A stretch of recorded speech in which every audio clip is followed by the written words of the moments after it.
Everyone, remain calm. Back for more, huh? Oh, yeah. That's how it always starts. But then later there's running and screaming. Somebody talk to me! What is happening? Welcome to Jurassic World. Now, ladies and gentlemen, you're listening to the Jurassic Park podcast.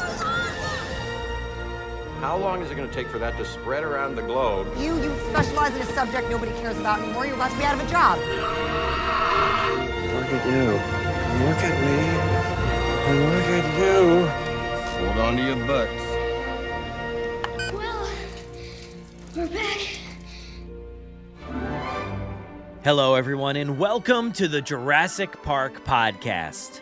I'm your host, Brad Jost, and we're here to discuss all things Jurassic, including the movies, TV shows, music, toys, and more. In episode 445, we're going to complete that celebration of 25 years of Don Davis' score for Jurassic Park 3 with the third installment of Dino-Score, the music of the Jurassic Park franchise with Caleb Burnett. And if you've somehow missed this series of episodes, Caleb and I kicked it all off back in episode 443 with some thoughts and feelings on that score, plus diving into tracks Isla Sorna sailing situation through to the dinosaur flyby. And then in last week's episode 444, we took a look at the tracks Cooper's Last Stand through to the Pteranodon habitat. And then this time, we're going to be checking out Tiny Pecking Pteranodons all the way through to the end, which is the Hat Returns / end credits. It's going to get emotional. It's going to get fun. And as always, you know we are going to be adding music back into the film. So this time, we're going to hear what it sounds like with music underneath Alan giving a satellite phone call to Ellie. And then we're going to hear the Kirbys talk about their fishing trip. And then Grant's going to be talking about Ellie. It's going to get emotional there. And then, of course, Billy rescues Grant's hat, so we have to hear what that sounds like. It's an epic conclusion to a bittersweet 25th anniversary celebration. So please, make sure to go grab your parasail and glide on down to listen. And as always, please check out our live streams over on YouTube discussing all of the latest Jurassic news from around the world. Wednesday nights, 9 p.m. EST. Last week, we discussed a bunch of things. We discussed the end of Oak Street. There was like a new trailer that we looked at. We talked for a while about where could Blue be? And then that left us to, like, where's Beto? Where's the T-Rex, Rexy? You know, where are all those dinosaurs? What's going on in that kind of era of, like, dinosaurs dying off and migrating? What's going on? So we talked a long time about that. We talked about Thunder Falls Terrace closing down and some other things. So definitely go check out our live streams every Wednesday night.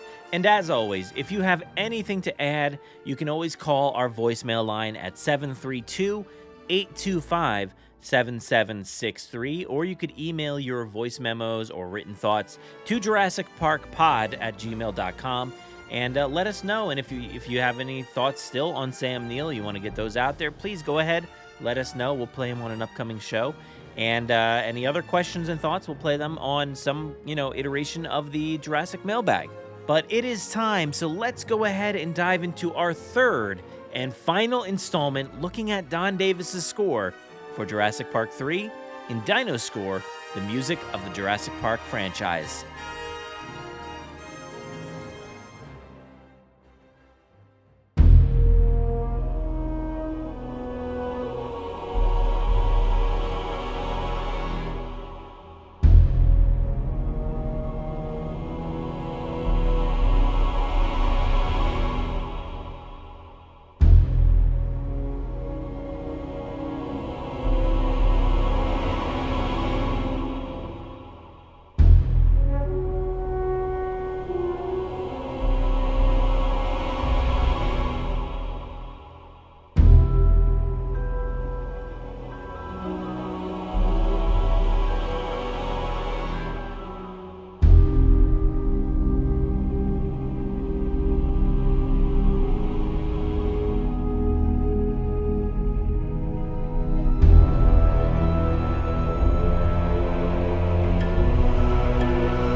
fog. So yeah, perfect use. Yeah, it's almost like a heartbeat a little Mhm. bit too. So Yeah, yeah. But that does bring us to tiny pecking pteranodons, and we have the film version here, and there is like the previous album version, which is a little bit different. But maybe we'll take a listen in a second. Here's the film version.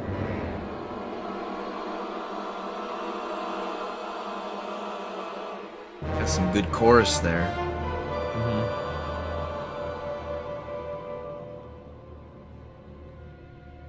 But this is not even in the movie, this part. This doesn't start, yeah. It doesn't get into the film until 28 seconds in, which is right about here. Right there. Yeah. Eric's being dragged away.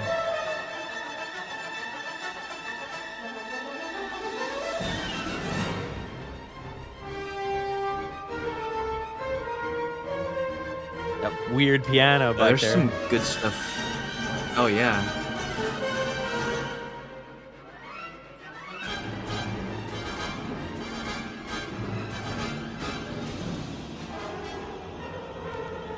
Just squawking all over the place like the pteranodons. Oh, here comes some great stuff for Billy. Billy, no! Billy, don't!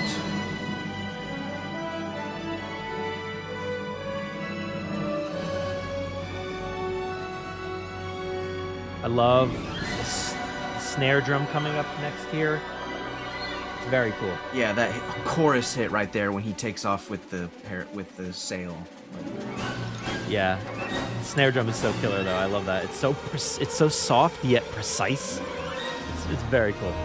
When it gets, it makes it engaging and suspenseful. Yeah. Because it's just hitting in a very measured way.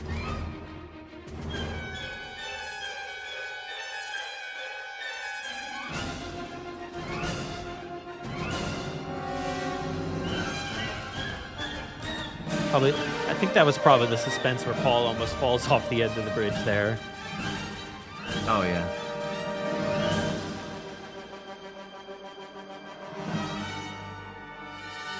Or maybe that was it, I don't know.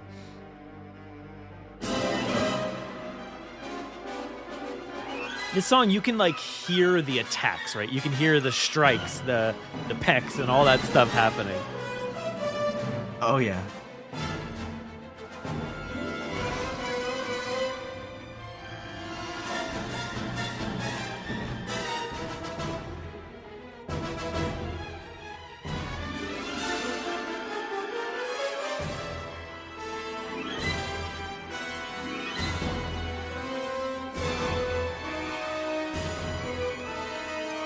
Billy's getting Eric.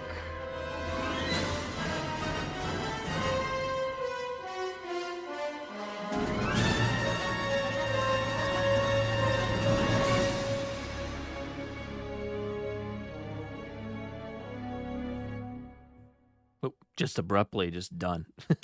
Because I'm sure it probably Phase goes out. right into the next thing.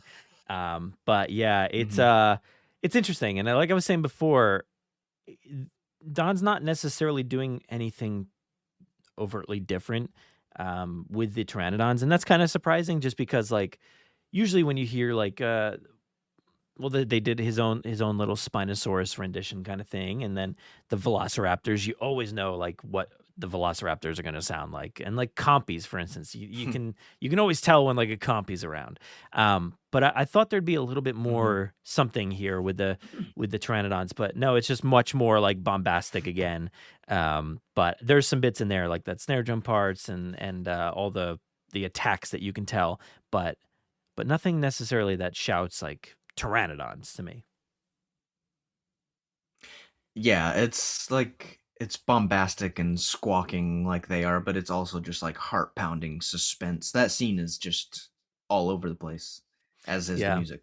So Yeah, I was thinking about it when I was rewatching it. I'm like, is this our first like real, I don't know, like real away like I don't know how to like vocalize it, but like usually in the franchise, everything's pretty grounded. Grant goes off the edge of the paddock, holding onto the rope. That's like as crazy as things get in the first movie. Second movie, like the RV kind of falls off the cliff and they're holding on again to this single rope.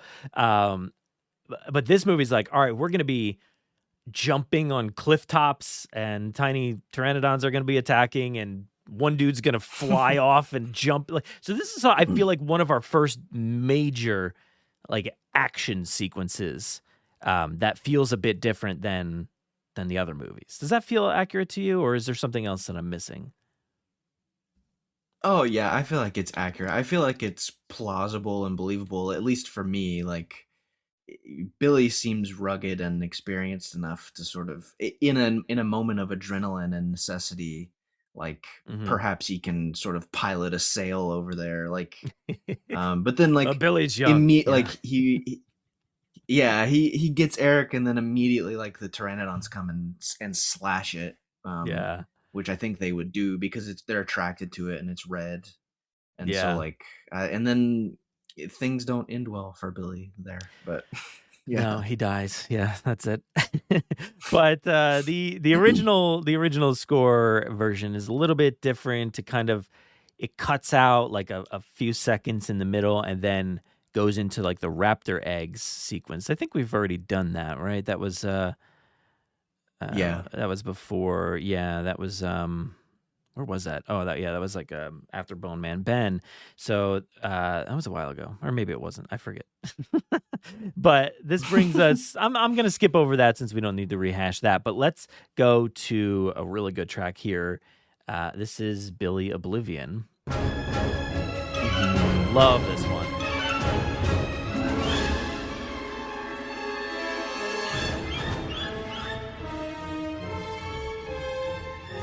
Those thumping impacts from the beginning make it like instantly identifiable, like you know what this is. Oh yeah. Very Lost World sounding. Yeah. This is like San Diego sequence a little bit here. Yeah. I love the striking of like the mallet, marimba, whatever that is. Like over and over again. Yeah.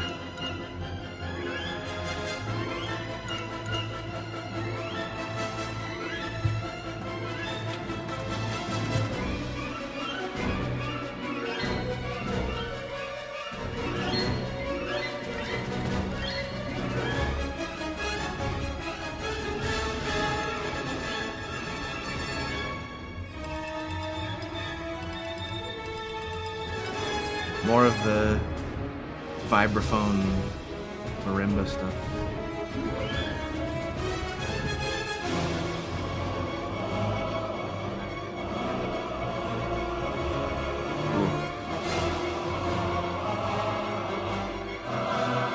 It starts to get like really horror sounding, which I love. Billy, when Billy gets attacked and stuff. I think that's around here.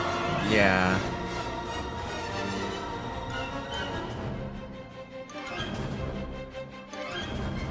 More of that Lost World stuff.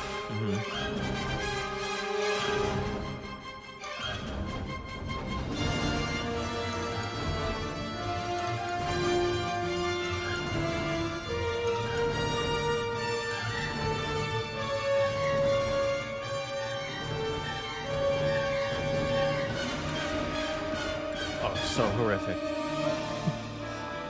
Smash there, I think, down into the water. Yeah, I love when the music hits when the pteranodon like turns around and looks at them.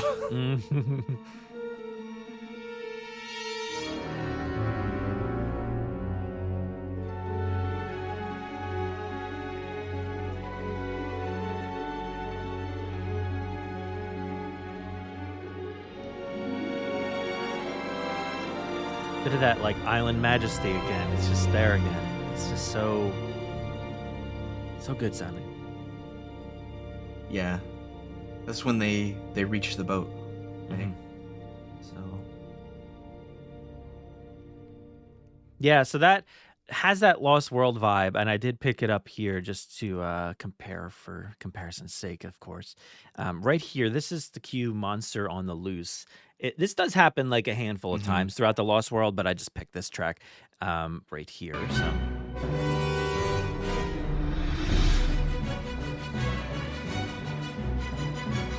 Yeah. it's very similar. So the structure's slightly different, right? But it's still that same like keeping up that pace, that dun, dun, dun, and bum, bum, bum, like it just really. And then on top of that, you've got in the other track, you've got the dun, dun, dun, dun, like which I really like, the bell sets or whatever. Dun, dun, dun, dun, That dun. frantic, Yeah. that frantic pacing there of the dun, dun, dun, dun, dun, dun, dun, dun, just continuing to move the action along. Very similar stuff. So Yeah.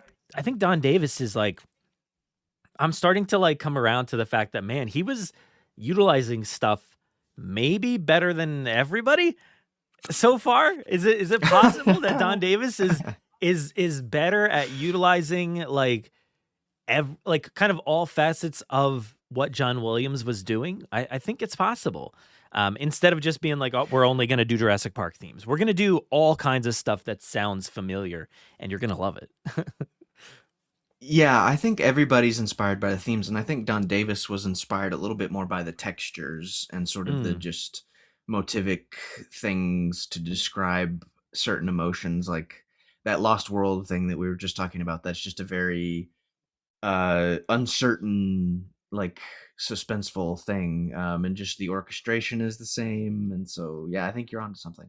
Yeah, So, I think if you can not necessarily copy every theme per se, but copy the vibes and copy like what you're feeling and how mhm. like all these sounds are related to each other. Like you can't not listen to those things and be like, wow, they are related. They're not identical, but they're very similar, and they're speaking the same kind of vibe. Because Monster on the Loose, that's another one with the fast pace, and you're trying to accomplish something, and same thing here. So You accomplish something as fast as you could, and now you're selling it. Slapped it on a plastic box, and you're selling it. So that brings us to like that boat sequence, and there's no music on the boat as Paul and Amanda are talking, and then no music as Alan and Eric are talking as well. But yeah, it does come in though later on. But here we go to Brachiosaurus on the bank. So let's take a listen here. Mm.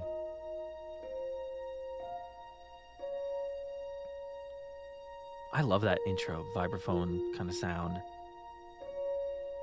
Yeah. It's lovely. There's some harp layered in there. That whole part sounds much more like Jurassic World to me than anything else, which is interesting. Mm. Now this stuff is not even in the movie.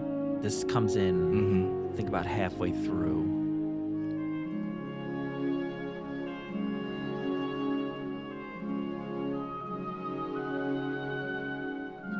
Jurassic Park theme on the oboe there. Really sweet. And then some variation on the theme here on the end by Mr. Davis.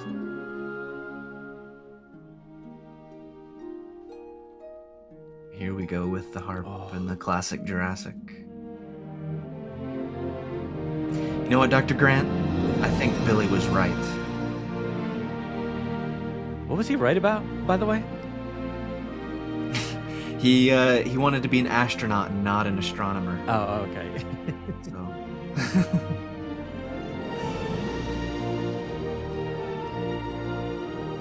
Very majestic take on the Jurassic theme here. Yeah. You know what's a shame though? Is the Brachiosaurus is a part of this scene.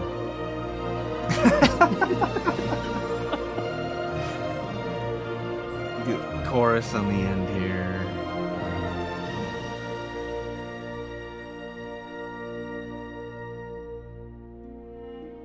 Mm.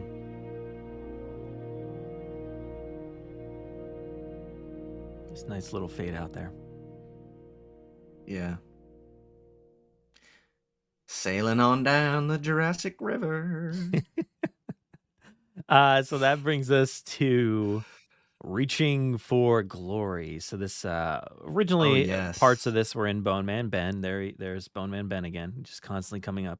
Yeah, it comes in about 10 seconds or so into the track in the film.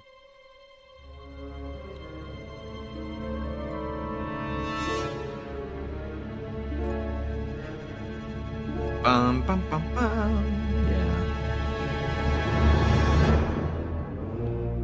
Gets a little goofy sounding. Reaching into big piles of for glory.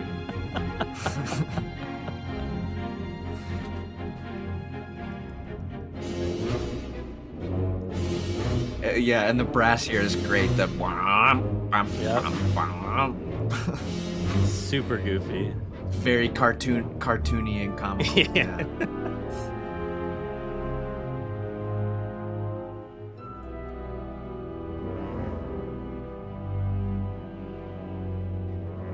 Would you like to buy a timeshare in beautiful sunny Costa Rica? So this stuff is also not in the movie, and we'll take a listen to that in a minute. But Yeah, that's probably meant to be under the Ceratosaurus. mhm. Yeah. Which is just like, I don't prefer to eat things that are covered in, you know. So.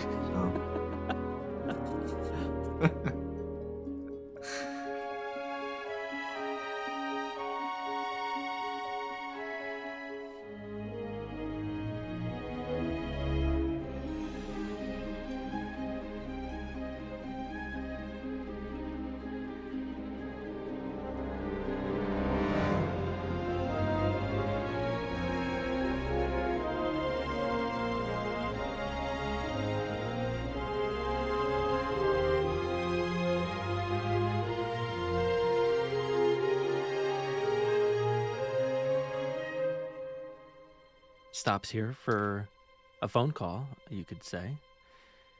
Yeah. Again, this is not in the film still.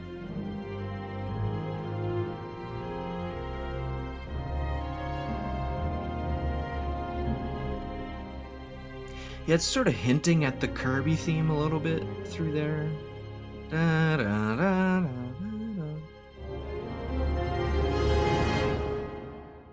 Big ending. But yeah, that Good that whole swell. that whole second part's not there. But let's take a listen to what this moment sounds like in the film so you can get an idea of what it is, and then we'll listen to it with the music in the movie. Timeshare. Oh, Guadalajara. Look out!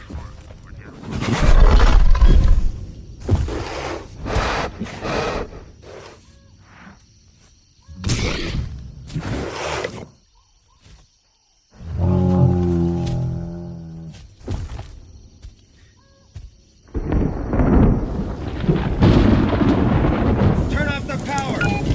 You've got use for maybe one call. Whatever you do, don't call the U.S. Embassy. They won't do a damn thing. Hey guys! Come here! Look at this!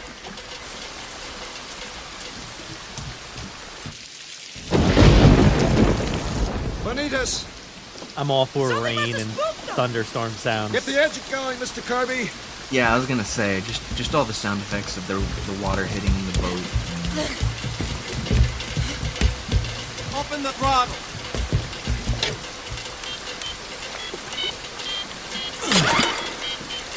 Love that sound of that pull cord.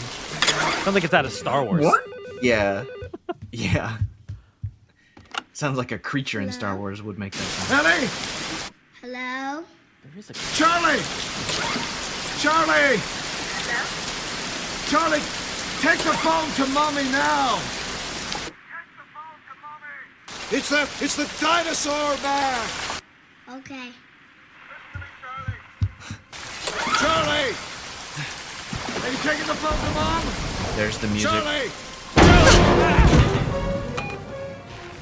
Yeah, so I figured out what the dinosaur or what the sound was, and it's that big lizard that Oh, yeah. Obi-Wan is on in the Revenge of the Sith. Yes. It's that no, dude. Yes. The recollection's wild sometimes when you can come up with these sounds, but it has to be that same sound. But this would precede that because that came out in 2005. So I don't know. Maybe somebody was watching this and they're like, yeah, That's I the mean, noise. so ILM just grabbed. They were like, you know what sound this lizard needs to make? Yeah. The throttle cord from the boat in Jurassic Park 3. I don't know if I can like So.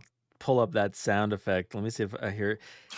It's called a varactyl. It's just on my phone, so bear with me because I didn't prepare for this. It just kind of came into my mind here, but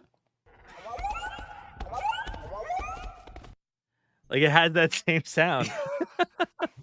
But all right, so let's go back to the score and listen to that. So that was like a decent chunk there. You've got a lot of sound effects, you've got some dialogue and stuff, but if they did end up using the score there, this is what it would have sounded like. Look out!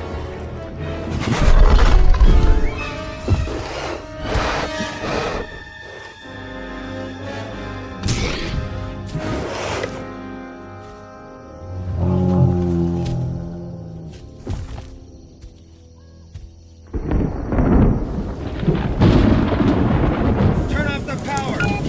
You've got use for maybe one call.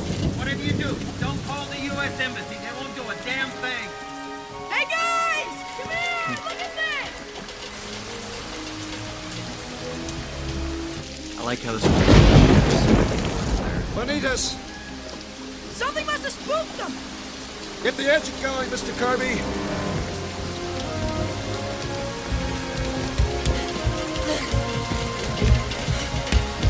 Open the throttle.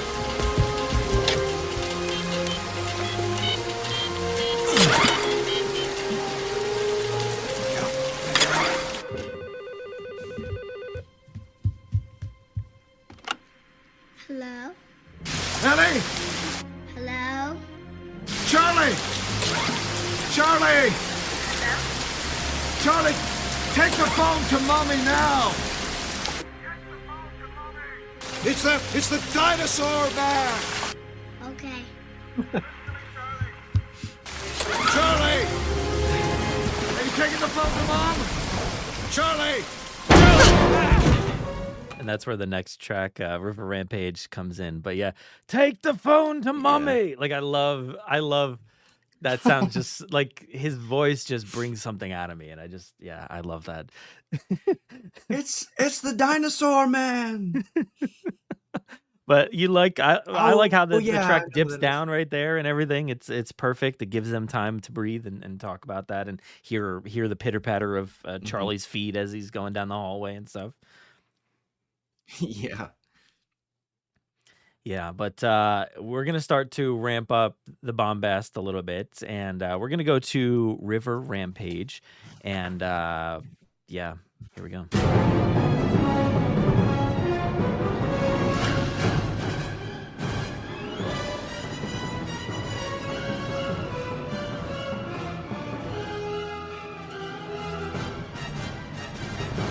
Brass giving us the Spinosaurus movie. Wood fluttering all over the place.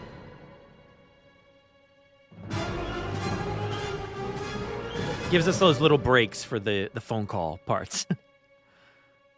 Yeah.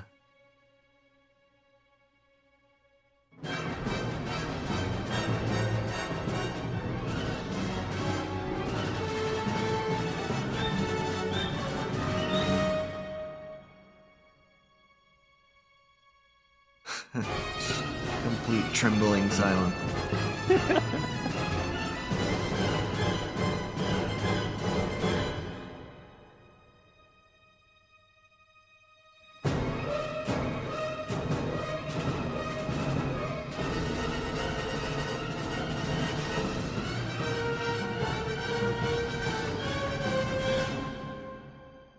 It's kind of hard to make out some of the music in the film under all of this chaos, the sound effects of everything. Yeah.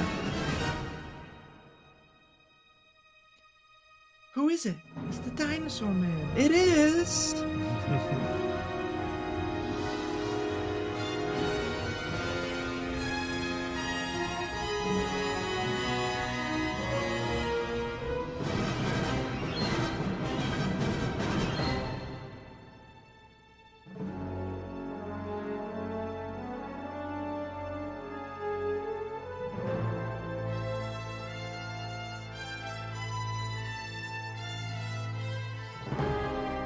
Love that. That's cool. Yeah. Bum.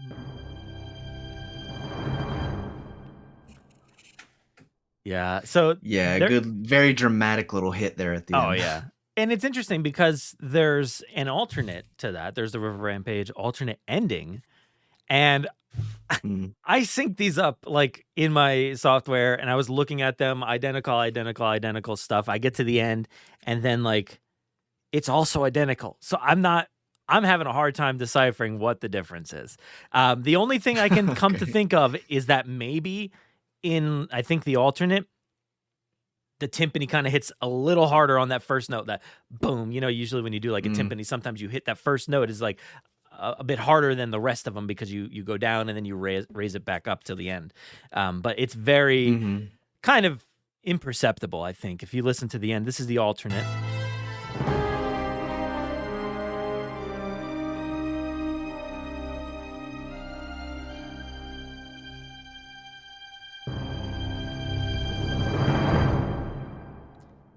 And then this is the one we just heard again. I'll just play it again real quick.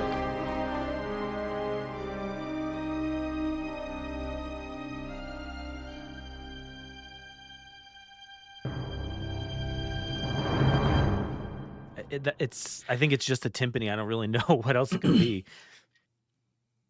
Yeah, I think the strings sort of are more sustained under it in the alternate one, maybe. But like, and maybe there's just some more dynamics involved, but like they're basically the same thing. So yeah, I just thought it was wild. Like, why is that included in this expanded release here when it's like basically imperceptible? I don't know. we needed another track that said alternate on it. We did. We could have had that timpani moment, but instead they're like, here, you want this one instead. But I had to do it. You know, I had to do it. There's another piece of music that is embedded in that scene. Yes, there is. And hey, we got to take a listen here because it's important. Yes. No, I think this is what they were listening to. I was trying to look them up, and there's so many renditions of Barney. I have no idea if it was the right one or not, but it's Barney. And I didn't notice, but it didn't dawn on me until today that like this is just Yankee Doodle. Yes. Well, it's the third Jurassic Park with Grant and Kirby family. So,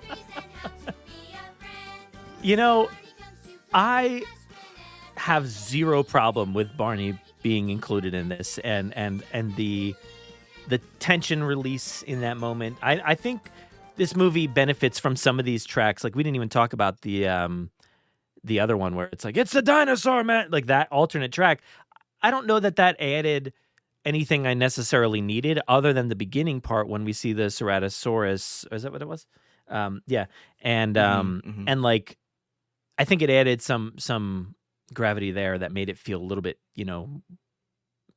more grounded, I guess, instead of kind of just goofy that the way it's portrayed without the music.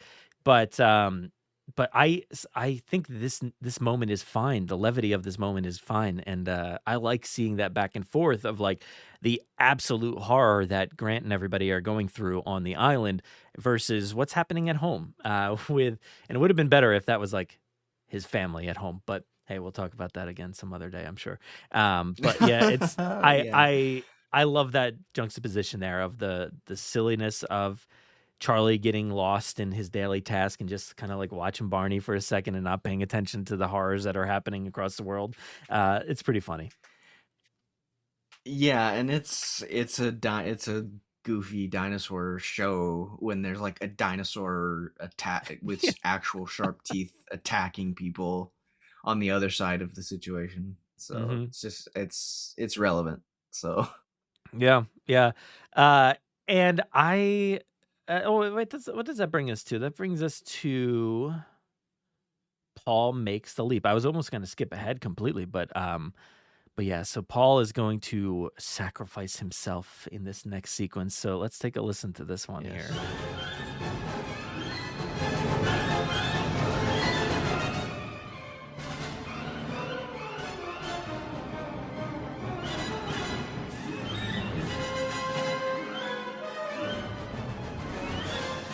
we've said it 100 times, but just like bombast. Yep. Like very little actual thematic stuff, just chaotic brass and woodwinds. Yeah, just I said the chaos continues. It's like you could just call that the Jurassic Park 3 or Jurassic Park The Chaos Continues. Yeah.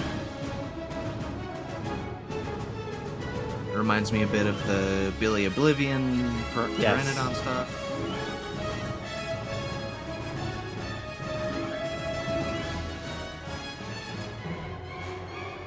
From the perspective of the musicians here, man, I don't envy them for a second for this score. It's like it's They've intense, got man. some strong lungs.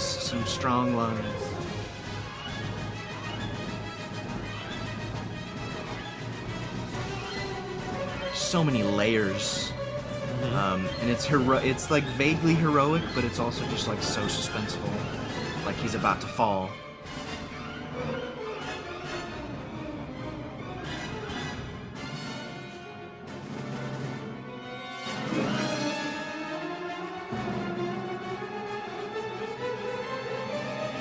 That's cool.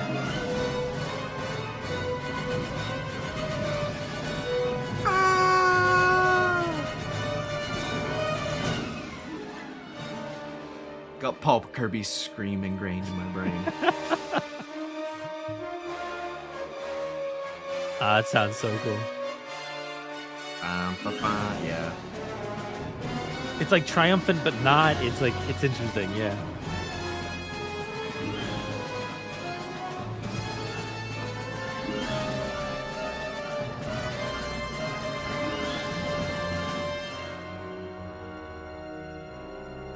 Take a deep breath. Whew. It's nice to relax here, even though Paul just died in front of us. You can't leave me like this!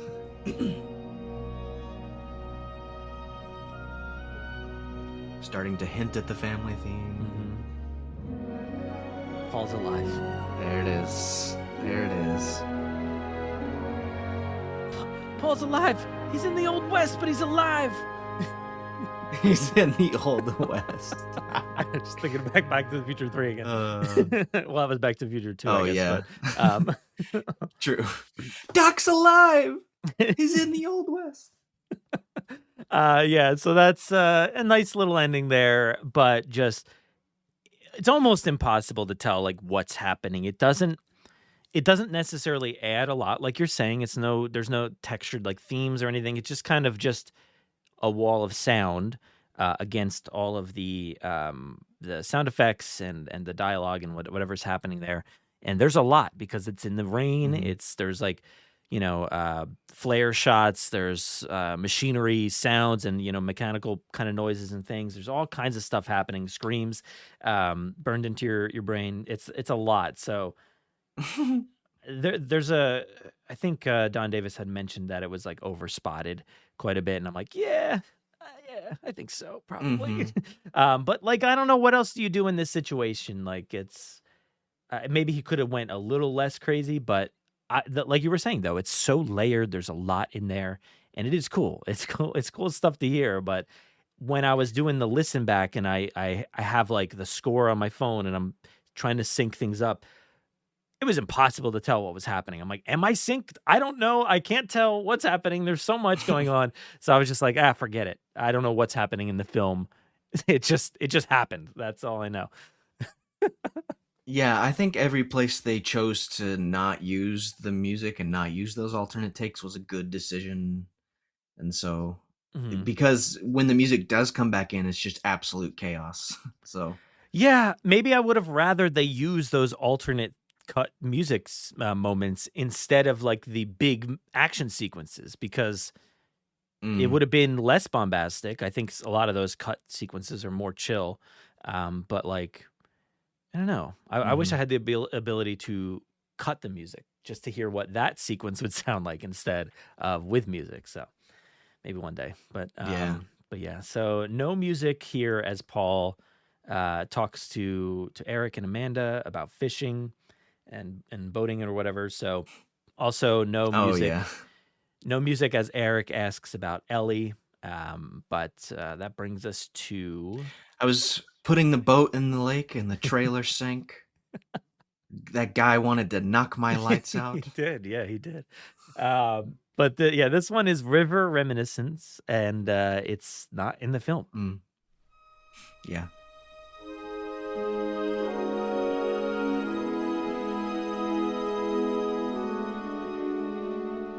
Just more of that stepwise woodwinds and strings, Kirby stuff. Yeah. I'm so grateful for the Kirby theme after such crazy moments It's like so that. good. It's so good.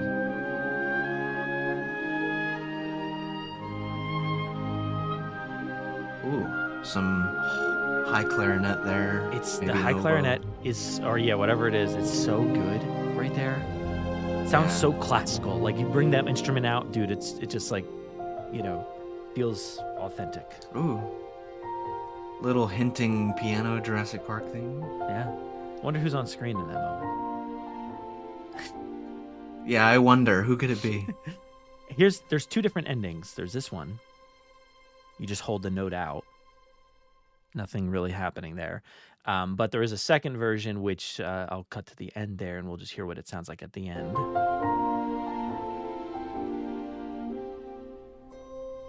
The hold. But then there's this.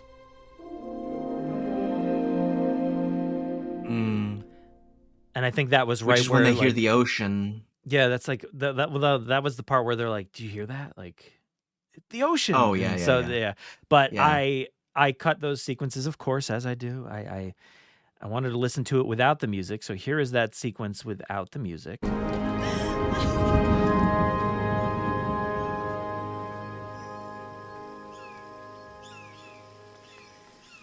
Remember when we went fishing a couple of summers ago? I was putting the boat in the water and the trailer sank. The tow truck tried to pull us out and he got dragged in too. The truck driver wanted to knock my lights out.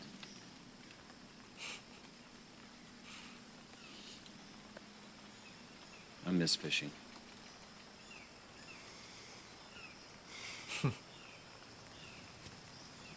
Kirby? Just the sounds of the jungle. The one bird that's in the back. That lady you called. That's Who is she? perfect. How do you know that she can help us? She was the one person I could always count on. I owe her a lot. Well, I don't think I ever told her that. You should. You hear that? The ocean. And that's the next track. But let's take a listen what that would have sounded like with that track we just listened to. And I did end up using the alternate ending because I liked that little rising like lead there as well. So let's listen. Oh, yeah.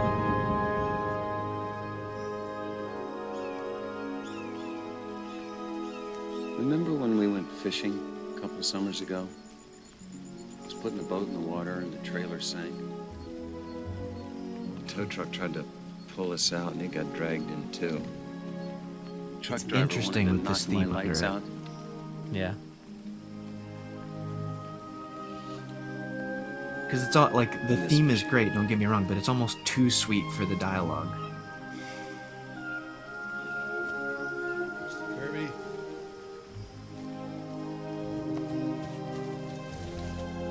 That lady you called. Who is she?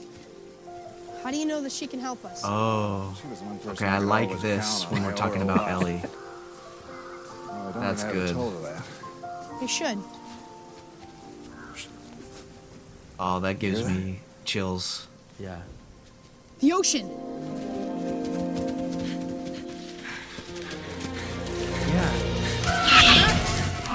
And the end, the little thing on the end sort of transitions into the next bit of music well. Yeah. So And it's interesting that do do do do that does sound very Back to the Future coded as well, which is weird. I don't know why it keeps like popping up. Sometimes things just correlate in weird ways. But yeah, that's an interesting cue to listen to. Like I love the cue itself on its own, But you're kind of right. It's a little bit. Maybe it's a little too much in certain areas. Like I don't necessarily know that we need that there. Like I kind of just like the jungle sounds.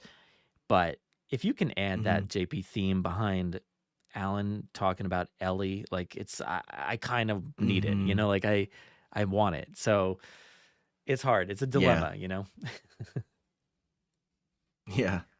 No, they are Jurassic Park, and he's talking about how he feels about her, and that's sweet. That's good. So yeah, but that brings us to raptor harassment, and raptor harassment. I wrote no comments here. I have no comments about how this ties into the film or anything. So the bombast of this music just comes out of nowhere, like the raptors just burst out of nowhere, out of the jungle. A complete flurry of sound again. And in this cue, the brass and the squeaking woodwinds and everything are really mimicking the squawking and the communication of the raptors, and it's really good. Yeah. It's a very physical sounding track. Like I can, when they're recording this or playing this, I can like feel them like really just blowing in the instruments and moving the trombones or hitting the violins as hard as possible, whatever's happening. It just sounds so physical. Yeah.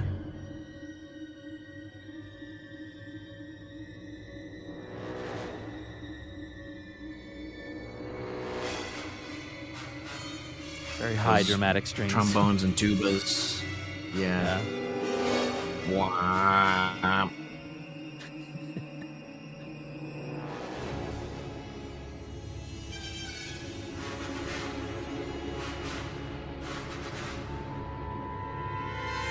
Give me the eggs. Those like that trumpet or whatever's in the background sounds so like raptor speaking. Like it's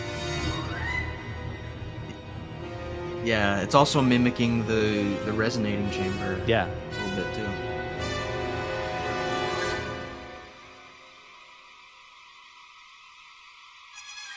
Here's Give Me the Eggs.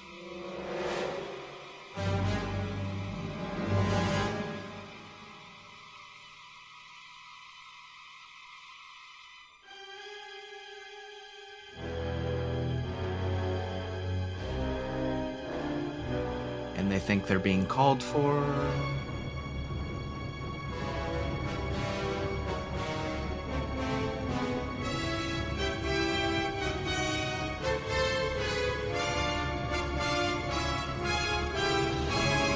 That's almost a little bit of incident at Isla. They take the eggs and run off. Yeah. I've loved the dramatics of all this. Oh, it's so good. Exactly. It's very epic. It's very dramatic. And rhythmically, just to my ear right now, it sounds like sort of a dark version of the Kirby family theme for the Raptor family. Interesting. Rhythmically, but yeah. And then all of a sudden, there's just a single man standing on the beach. Oh. It's building to that military. That's a very bad idea. I hate it. Don't like it. It's fun. I don't like the Jurassic Park theme being militarized, but like I think it's a fun variation just based on what's happening in the scene. But it's so weird and so off. Yeah. The like concert cymbals and the snare drum, everything, it's so marchy and militaristic. Yeah. I think you could have had the normal fanfare Jurassic Park theme and it would have worked fine. Like so. Yeah, I don't love that. I'm so glad that we didn't end up getting like that version throughout like Jurassic World or anything because of the whole militarized dinosaur concept. Glad they didn't go for that necessarily. Yeah. So, but yeah, that's. I think I just have issues still with the film in this moment, right, where it's just the lone man on the beach.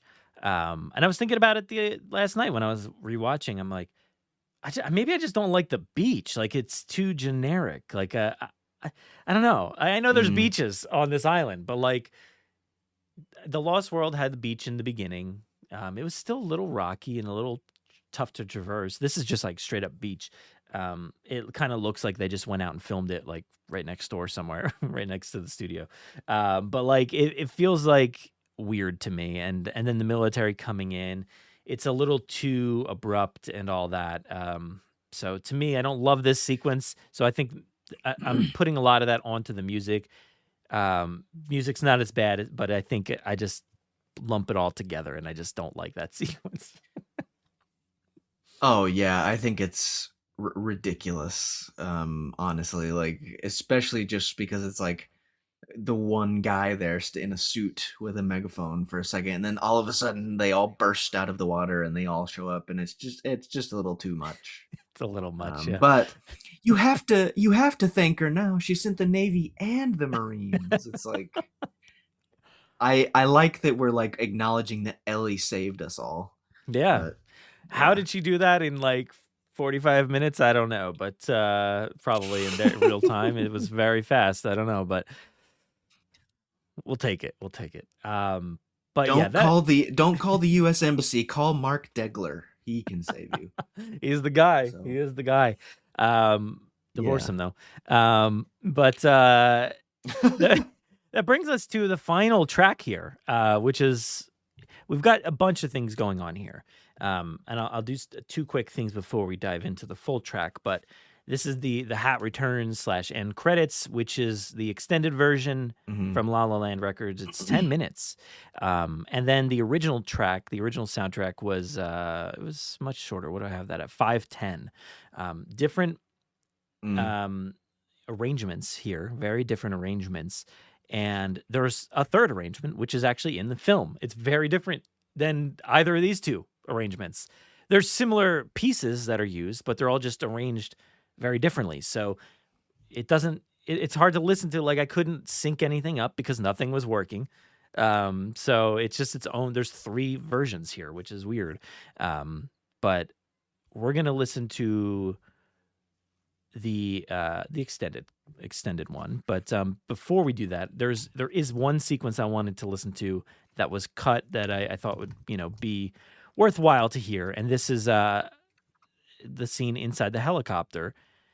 This is no music.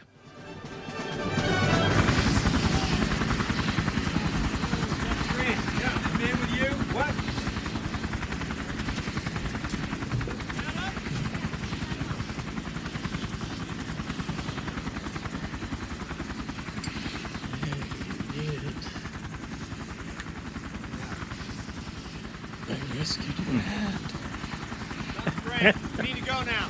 Oh yeah. And I like that. We said Billy died, but we were keeping you all in suspense. Yep. Surprise. He's alive. I get you to sit here and buckle up, sir. And that's when the music comes back in.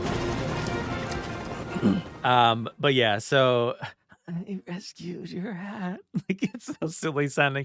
But there is I did like sync it up a little bit here, and because at the end of that you did hear like the cue does come in that faster pace, kind of militaristic vibe there, similar to the Jurassic Park theme. But here it is with the moments before that in the score.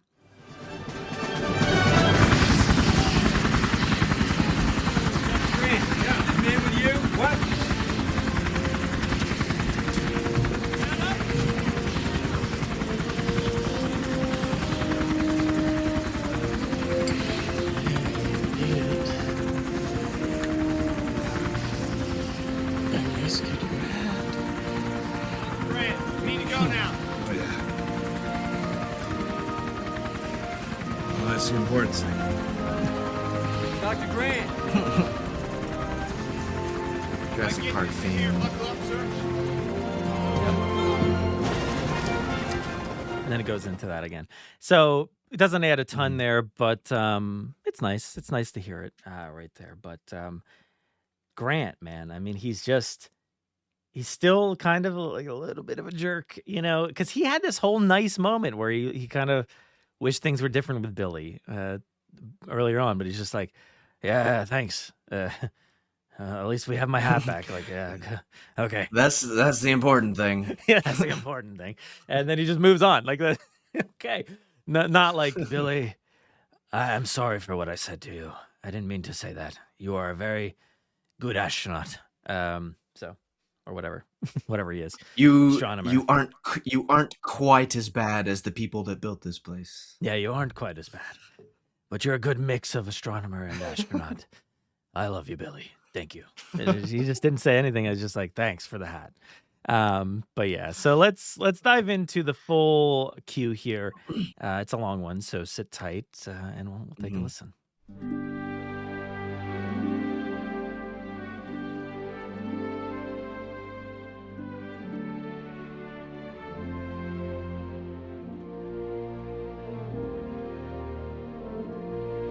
Slightly different orchestration for the Jurassic theme, like, but it's warm and nice. Yeah, that's what I love about the Jurassic Park themes throughout this. They're not just one for ones for the most part. They're slightly different, and he does a good job at that. Then we get that A little bit of Kirby theme hint. Adventure theme. Trombones.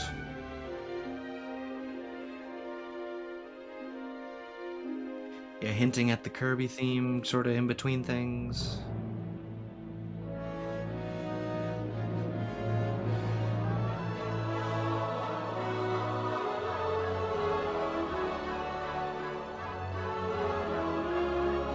Got a chorus in there. It's really cool sounding.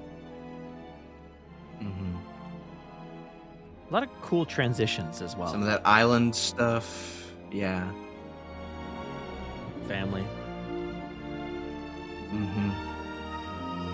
I dare him to nest and eat in Oklahoma.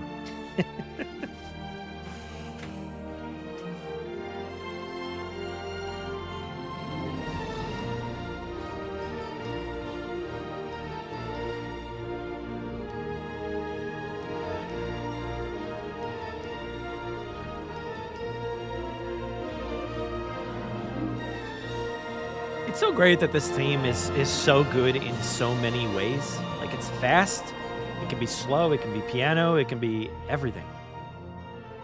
Yeah.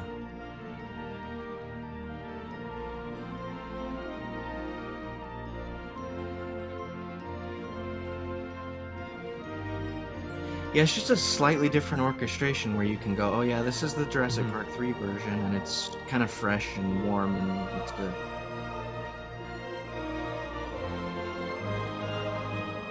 Some interesting chorus in there.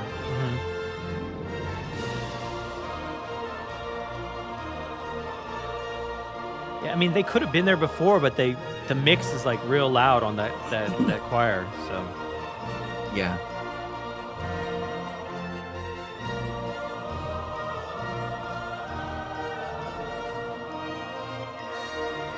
Very church-like. Yeah.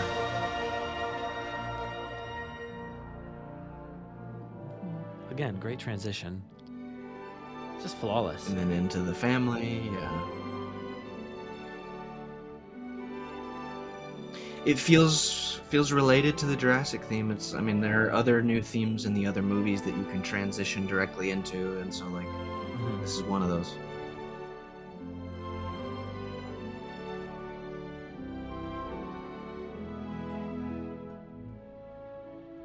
Comes the French horn.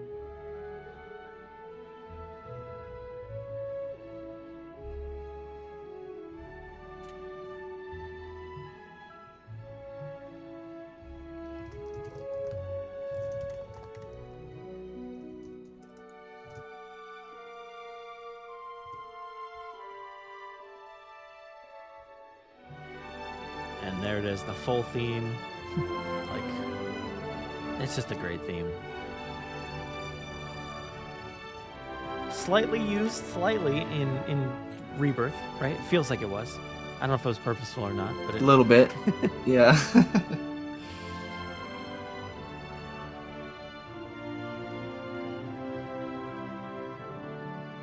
We're gonna get something weird here.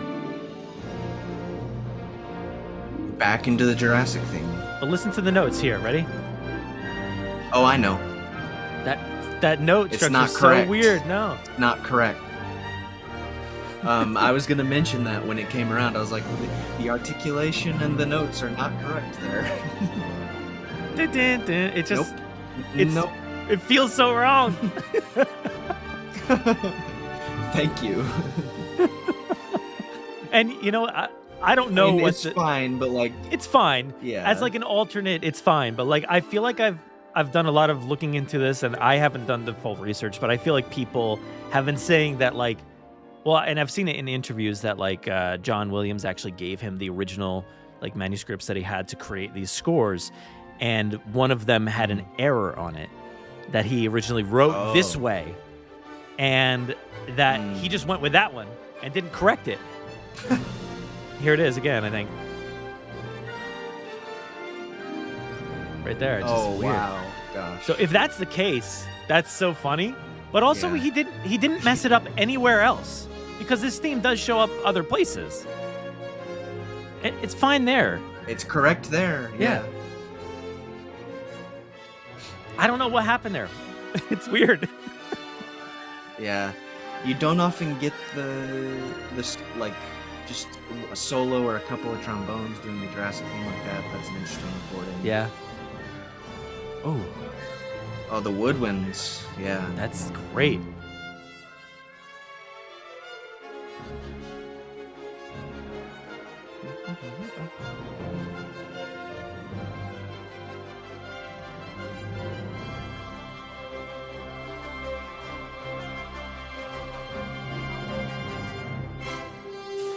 The articulation was weird there too, but cool. Yeah.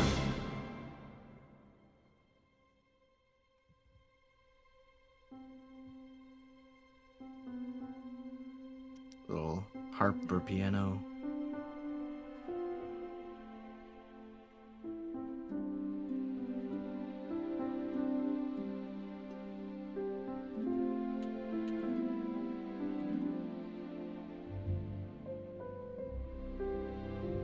It's just the best. Like, you can't not have this. Mm-hmm. So. And it's like, we've had it. Yeah, like you're saying, we've had it many times before. But this sounds very sweet and very different. Like, something about it is... It's in a different octave of the piano. And then you get some of the woodwinds, the oboe coming in with it here. What a perfect match, that oboe. Yeah. Again, sounds so It's classical. very human. Yeah, it's a very human voice, very sweet family themes type instrument, as we've said. But and then you get this little woodwind stuff, which is really nice. Definitely Don Davis sort of expansion here. Yeah. And then back into Interesting. JP theme.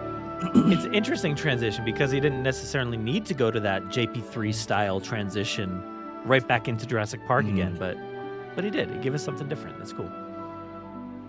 Yeah. And like this is like the end of the first Jurassic Park score. But then there's not as much brass, there's more woodwinds here. Yeah. Leading the charge. Which is totally It's gentle. unique.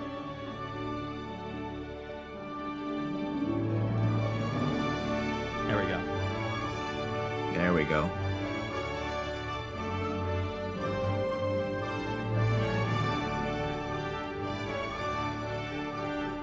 Ooh.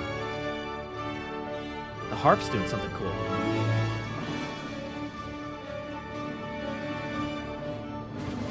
Yeah, you've got some muted trumpets in there, which is interesting too. Mm. Ba-da-da-da-dum. That was cool. I love that that transition. Yeah. Kind of transitions, I think, right into like Cooper's Last Stand. Mm-hmm.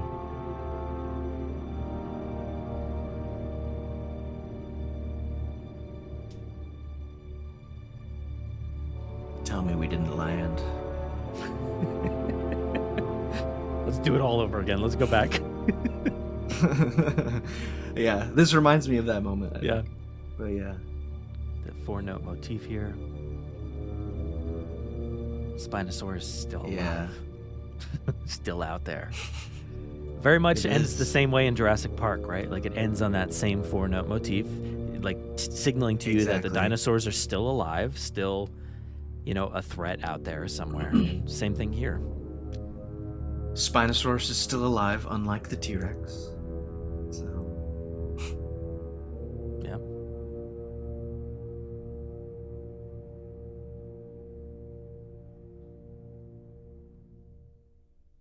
That is great. Yeah.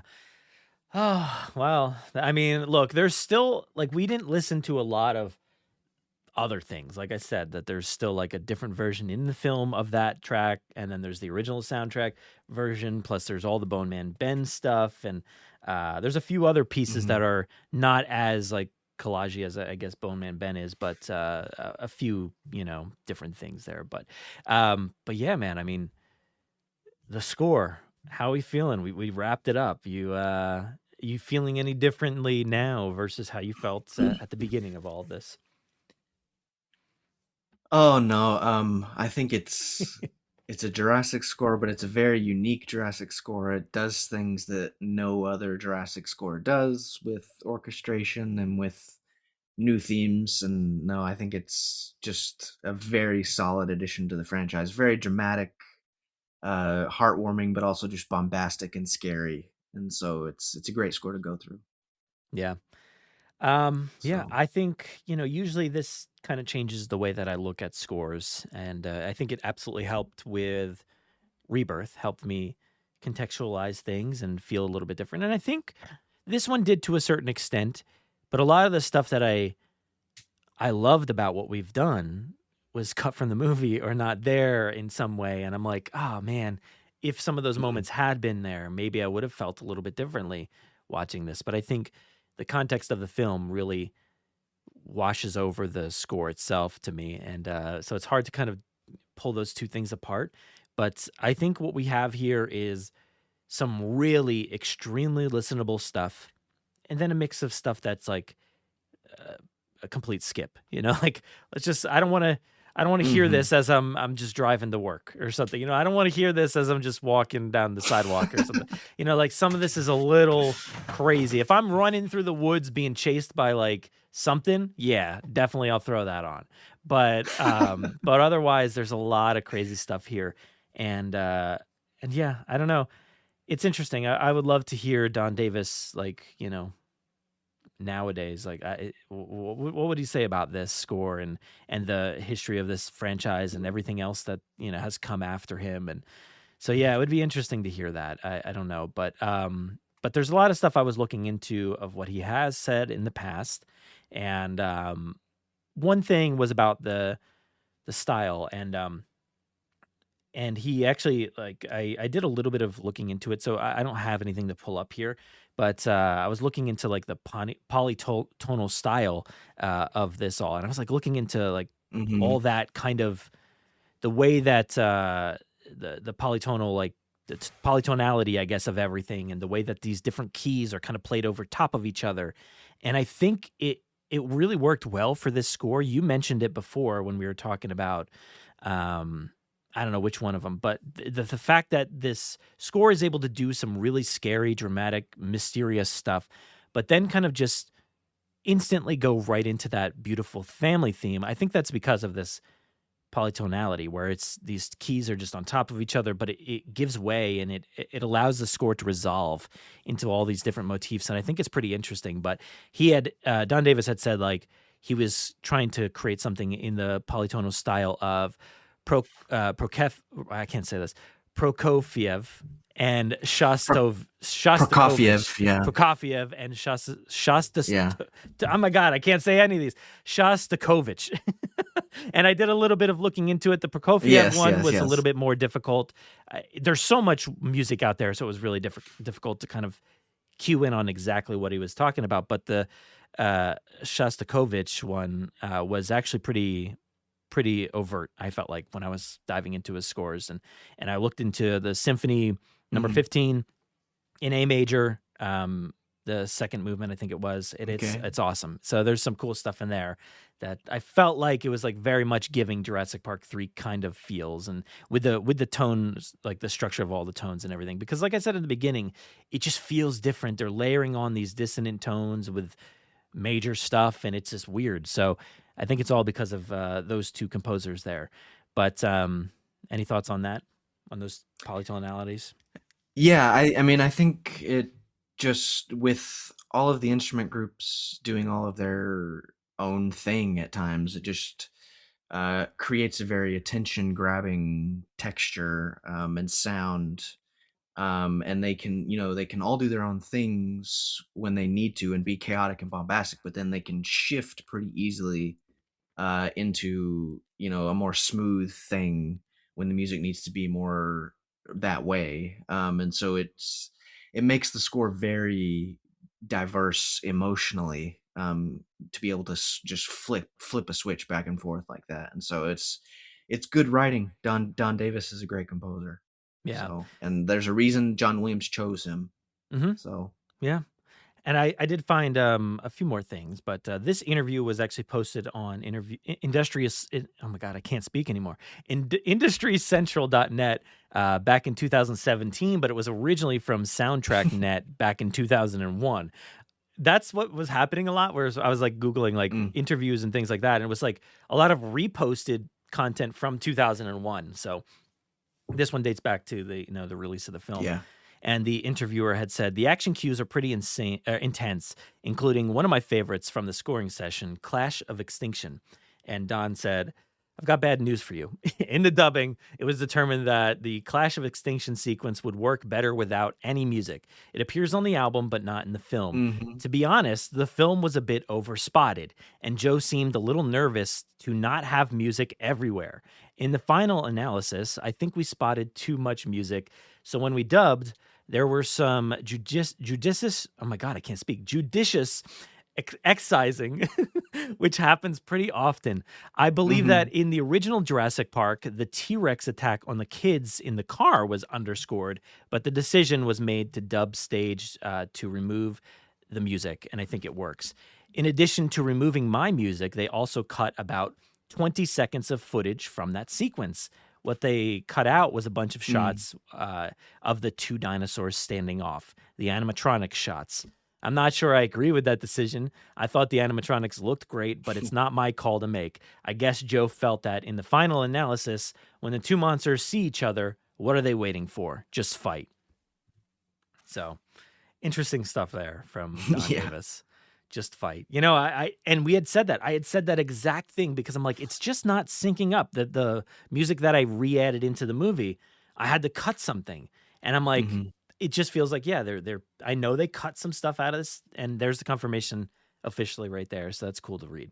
And what do you mean? Or not what do you mean? What do you think about the overspotted discussion there that he was talking about? Oh, I think that's valid. And it happens and I think it happens in the Jurassic World movies also. Like there's just sometimes when there's maybe too much music. And so that's why I was saying that I think that, most of the places where they chose to take out music were a good decision. And so it's valid for Joe Johnston to be like worried, like, oh, we have this great musical palette to pull from that John Williams has created for us, and we want to use as much of it as possible, and the audiences know it, and it works in the film really well, but I think you don't need it as much as you think. In every Jurassic film, there are just so many moments without music that are great, and so leaning that way is good, I think. So. Oh, for sure. Yeah. Here's an interview from, I think it was from IGN. I think it was another really old one that was reposted. And this says, Don Davis said, we recorded about 80 minutes of music, and I think there's 50 minutes on the CD, so about half an hour. And then IGN said, so when the film is a massive success, we'll get the deluxe score album. And Davis says, oh, I don't know. I think the music that shows up on the CD is the most interesting. and he said the director would make jokes like, oh, it's Dr. Grant. I can tell because of the music. Oh So yeah, I exactly. love that, like, everything that's been said, we've been saying, and we didn't even realize like those exact quotes like Yeah, existed. It's so funny, like the yeah, Grant stuff, but also funny that he's like, yeah, I don't think we need a extended cut or whatever. It's the most interesting stuff is on the score, so you're fine. yeah, totally. But they were on the right track. They were on the same page. So Yeah, and one little last quote here. We don't know. You don't have to make any. We don't have to make any comments on it per se. But IGN had asked them. They were talking about Big Hat No Cattle, and IGN said, and it's certainly a mm, song that will make a subtext quite clear. And Don Davis says, that's true. I think it should be a certain president's theme song, personally. So leave it at that. I think that's funny. oh So yes. yeah, that brings us to the end of Don Davis's score for Jurassic Park 3. A massive undertaking as always, where some fun stuff added back Mm. in, some fun stuff taken out, and a lot of incredible themes and bombast. But hey, we made it through, and I'm glad we had the chance to do this, Caleb. So any parting thoughts here before we head out? And certainly let people know where they can Oh, find we you. made it. Oh yeah, we made it. It's great. Nash calling is like out of any Jurassic score, out of the 7 that we have, it is one of the best cues of the entire series. Like such a great theme. And this is it's a great score. Like I was saying, it's unique. It stands on its own. So I'm glad we could go through it. Because Jurassic Park 3 stands on its own as sort of a little weird installment in the franchise, maybe in my opinion. But uh, yeah, so I mean, I'm Caleb Composed on everything. Check out Jurassic Outpost and the In General podcasts as well. Yeah, we're in the 25th year of Jurassic Park 3, so we're just celebrating. So Yeah. And lastly, the last final thing, I just wanted to get some thoughts from you about Sam Neill because, in the middle of this, we, learned that he had passed away, and we recorded the first part and a half or so while he was here, and then the second half, when he's not. And watching this movie, I think has been mhm. it's been interesting. I wanted to, I watched half of the movie in preparation, working through the score and everything. And then I stopped and then learned about Sam. And then I went back, rewatched Jurassic Park, and then I finished this one out. I was hesitant to hit play on Jurassic Park and this movie to restart this. I'm like, man, we're in the middle of celebrating Jurassic Park 3. And I think Mhm. I think you know, his loss is making me love this movie even more, and I'm grateful for that because I've struggled with this movie, but I think knowing that we had him in this situation, we got Alan Grant back, and we got some beautiful moments with his score. Most of them were cut out of the movie, but like there's some beautiful moments in there, and I think it's gonna leave a lasting legacy. I think for his character, for him as an actor, there's some really great stuff in here, and yeah, man, I think it's gonna weigh heavy on this film because it's all him. I feel like it's all him. The other movies have so many other people to rely on. I don't necessarily rely on the surrounding cast of this movie as much as I do rely on him. So, any thoughts on Sam? Yeah, I mean, so the day that we all found that out, I just couldn't focus on work because I honestly still just can't believe it. But like, I put on the Jurassic Park score, even without the visuals. As we've been talking about that theme, the Jurassic Park themes are so just attached and ingrained with Dr. Grant because he is Jurassic Park, and just hearing that music, not I mean, and not even seeing any of the visuals, it just brought all the emotion because you could argue that that theme is his as well, and he's was just an incredible actor. He's irreplaceable as Dr. Grant. Like he's just perfect as Dr. Grant. He brings that character to life amazingly. And so yeah, honestly, I think even more now than it was before, that theme is just attached to him as well. So Yeah. Yeah, it's a complete bummer, man, but that's life, and yeah, but yeah. he's awesome in these movies, and Jurassic Park 3, I mean, look, it's maybe it's gonna rise in the ranks for me, but we'll see. We'll see. Yeah. I'm so glad that our favorite movies include his character, and like he is there are plenty of great things about Jurassic Park 3, positive things, but like Dr. Grant being back and progressing his story is the best thing about it, I think. Yeah. So And now I only have to go back and watch Dominion again to complete that story. So and like we've said before, actually in the first part that we recorded, it's nice that we have that conclusion to his character in that way, that we get to see this movie kind of like erase some of the missteps maybe from this one and complete the journey. And I love that for him. So I'm excited to dive back into that one as well. yeah, totally. Well, thank you. Sorry we're ending on a somber note here, but I appreciate you joining me and giving your thoughts there. And yes, what's next? What are we doing next? Do we have another one? We got to come up with another one here. I guess just Jurassic World. We haven't done that, right? So Yeah, of course, man. Thank you for our Dino-Score continues. Jurassic Park 3 was essential, and we're doing it at the best time, 25th anniversary. So yeah, we got to do Jurassic World, and yeah, and then see what other things we can do. We could talk about Battle at Big Rock. We could talk about whatever the next Jurassic movie is. So yeah. yeah. We got a lot ahead of us. There's so many places to go and things to talk about, and chaos theory, Camp Cretaceous, and all kinds of stuff. I was gonna say we've got a lot. those two. Yeah. Oh, even you know what I was thinking the other day? I was like, even Evolution has some really great music in there to check out. So there's a lot. Absolutely. we can dive into. Yeah. So stay tuned. Who knows when we'll get to it? They're always such massive undertakings, and Caleb has to convince me, like after many times of asking, to get to work on these things. So I'll try to be we'll see, a little more quicker this time, but who knows? Thanks everybody. Thanks.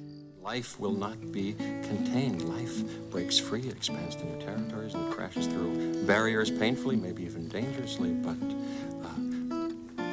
well, there it is. There it is. I'm simply saying that life finds a way.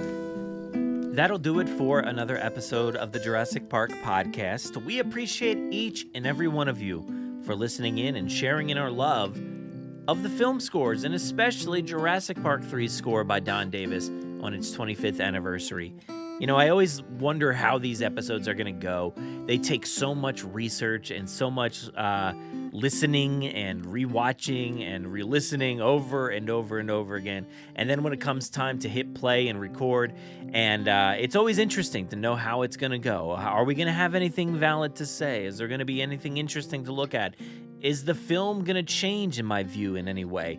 And, I think with Jurassic World Rebirth, I definitely felt like there was an added bonus at looking at the score really in depth, and it made me really appreciate that movie a little bit more. And this movie is a very difficult one for me because, I kind of had that same feeling with Jurassic World Rebirth. They kind of hit me in the same kind of hurtful way at that time. And I feel like I do appreciate this one a little bit more. Now, there's a lot of factors, Sam Neill of it all, but I think the score is really great. I know there's a lot there that I think is just a little over the top, but at the end of the day, there's some really interesting stuff happening here.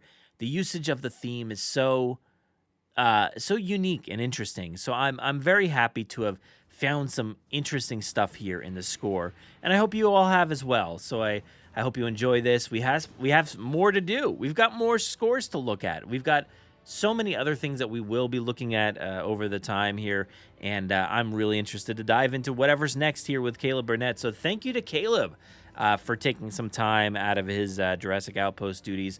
Definitely go check out everything Jurassic Outpost is up to, their podcast, and everything over on their website, JurassicOutpost.com.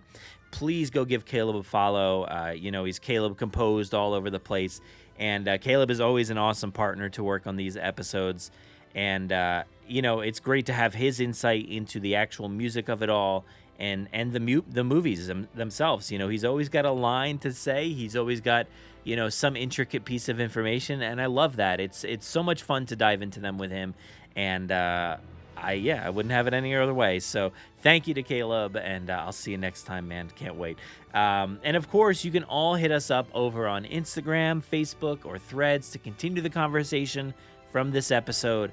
And also, if you want to go ahead and subscribe to my newsletter for all things Jurassic, movies, TV shows, my podcasts, and other thoughts and appearances, find the link to the newsletter on JurassicParkPodcast.com/newsletter. And of course, a huge thank you goes out to our podcast host, Podomatic, for giving us a place to upload the podcast each and every week. If you need a show, go check them out. Everybody out there, please just know that you matter. It's always important to realize that you are awesome, you are great, and you can make a big difference in this world. So please stay safe, be kind, fight for representation, change, and equality in the Jurassic franchise. But more importantly, outside of it, in the real world, where it really matters. It is especially needed these days. Together, let's make sure to make this world a better place. I'm going to go ahead and hand things off to myself for the outro. Take it away. Saddle up, let's get this movable feast underway. Continue the conversation with us on Threads, Facebook, and Instagram. Watch our content over on YouTube. Find us on the web at JurassicParkPodcast.com. You'll find today's episode show notes, articles, and so much more. You can listen to us on Spotify, Apple Podcasts, Podomatic, our website, or wherever else podcasts are found. So be sure to follow along and share with your friends, family, and fellow Jurassic fans. If you haven't already, please leave us a 5-star review on Apple Podcasts and Spotify. We will read your Apple reviews at the end of most episodes, so please be sure to spare no expense. Don't miss our Wednesday night live streams on our YouTube channel. If you want to get a hold of us, you can fill out the contact form on our website or send emails and MP3s to JurassicParkPod@gmail.com. Feel free to call our voicemail line at any time to leave us a message or just say hi. That number is 732-825-7763. Thank you so much for listening, and enjoy.